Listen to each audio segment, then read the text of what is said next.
Jordan. Thank you, Mr. Chairman. Attorney General Lynch, on February 2nd, 2014, Kate Duvall, Chief Counsel to IRS Commissioner John Koskinen, learned that Ms. Lois Lerner's hard drive had crashed and they didn't have all her emails.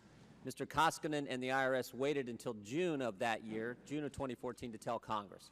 In that 4-month time period between when they learned that her hard drive had crashed and they didn't have all her emails and June when they told us, in that 4-month time period, Mr. Koskinen testified twice in front of Congress and did not disclose the fact that they knew her hard drive had crashed.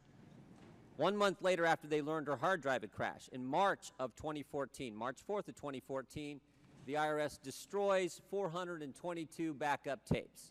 So just so you understand the fact pattern, they know on February 2nd, Lois Lerner's hard drive has crashed. They don't have all her emails. 30 days later, they destroy 422 backup tapes. And they destroy those 422 backup tapes with 3 preservation orders in place. In fact, one of those preservation orders came from the Justice Department. 10 months before that, you had told them, hey, preserve all the documents, preserve all the emails. We got an investigation going on. There were 2 other preservation orders as well. So 3 preservation orders and 2 subpoenas. Now, that sure looks like John Koskinen and the Internal Revenue Service concealed information and destroyed information. But just last month, you guys sent us a letter telling us you're not going to prosecute anyone in the IRS targeting scandal, and you specifically say in that letter, our investigation revealed no evidence to deliberately conceal or destroy information. So here's what I can't figure out. They learn on February 2nd, 2014 that Lois Lerner's hard drive had crashed and they don't have all her emails. 30 days later, with 3 preservation orders and 2 subpoenas in place, they destroy the backup tapes. So if that's not evidence of deliberately concealing and destroying information, what is it? Thank you, Congressman. With respect to the matter that you've raised, as we set forth in our letter, we did review the issues surrounding the Ms. Lerner's emails and the backup tapes. As with every criminal investigation, we are looking for evidence of criminal intent, and we are looking for evidence of the specific reasons for why the actions that you note. How many times do you have direct evidence of intent in any type of other fraud investigation? I mean, you weren't going to get something. What were you looking for? An email where John Koskinen sends an email to the guys in the tape room and he says, destroy the tapes? You had 3 preservation orders. One of them came from the Justice Department. They knew there were problems with their hard drive and that they didn't have all their emails, and 30 days after that, they destroyed 422 backup tapes. That's not enough to take it to a grand jury? Certainly, Congressman, it certainly was a matter that was under review, and as we've outlined in our letter, the findings of that review. If it wasn't deliberate intent to destroy and conceal, what was it? Congressman, as we've outlined in our letter, the findings that we had based on those actions. Here's what you said in your letter. Justice Department's investigation uncovered substantial evidence of mismanagement and poor judgment. What I just described, was that evidence of mismanagement by John Koskinen? Well, Congressman, I'm not going to attribute it to just one individual because I believe that certainly there would be others that would have been looked at. Was it evidence of poor judgment when Mr. Koskinen's chief counsel knew that Lerner's hard drive had crashed? He comes and testifies in front of Congress and doesn't tell us that and waits 4 months to tell us?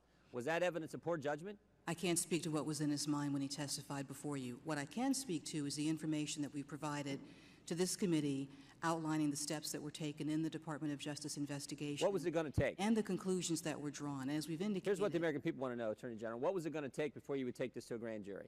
Would Mr. Koskinen, would he have had to wait 5 months before he told us? 6 months before he told us? 8 months before he told us? Would they have had to destroy 423 backup tapes? 450 backup tapes? Would they have destroyed every single backup? Would they have destroyed more evidence? What was it going to take before you were going to take this to a grand jury with 3 preservation orders in place, 2 subpoenas in place? They have knowledge that there's problems with their hard drive, that they don't have all their emails, and they destroy the backup tapes. I mean, if that fact pattern doesn't warrant going to a grand jury and prosecuting, tell me what would. Certainly, Congressman, that fact pattern was part of the investigation, as were a number of other facts in there.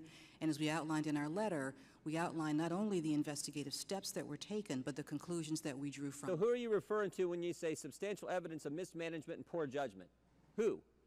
Seems to me the guy at the top is the guy responsible. So are you saying Mr. Koskinen had substantial evidence of mismanagement when he didn't inform Congress and when he destroyed 422 backup tapes. Is that substantial evidence of mismanagement on the part of John Koskinen? I'm not going to attribute it to a specific Who would you individual. attribute it to? Someone's got to be responsible, because let me ask you one last question, if I could, Mr. Chairman. So you sent a preservation order to the IRS in May of 2013. March of 2014, they destroy 422 backup tapes. Now, if a private citizen gets an audit notice from the IRS, and then 10 months later they destroy the evidence, are they going to be prosecuted? It would depend upon the evidence of intent and why they Really? I taken bet the those average actions. American says, of course they're going to be prosecuted, and yet you guys with that fact pattern wouldn't take it to a grand jury. Who mismanaged what? That's the question I want to answer. Who's responsible? Someone has I think to be. we've outlined in our letter the No, you findings haven't. of You this said some. investigation. I want to know if it's Mr. Koskinen, the guy at the top, the guy who runs the IRS, the guy who was presiding over the IRS when we destroyed the 422 backup tapes. Is he responsible? As we've indicated in our letter, there was substantial mismanagement. As we've outlined and when we indicated we would provide this information to the committee, we're also happy to provide a briefing to the committee on other questions that you may have about this matter.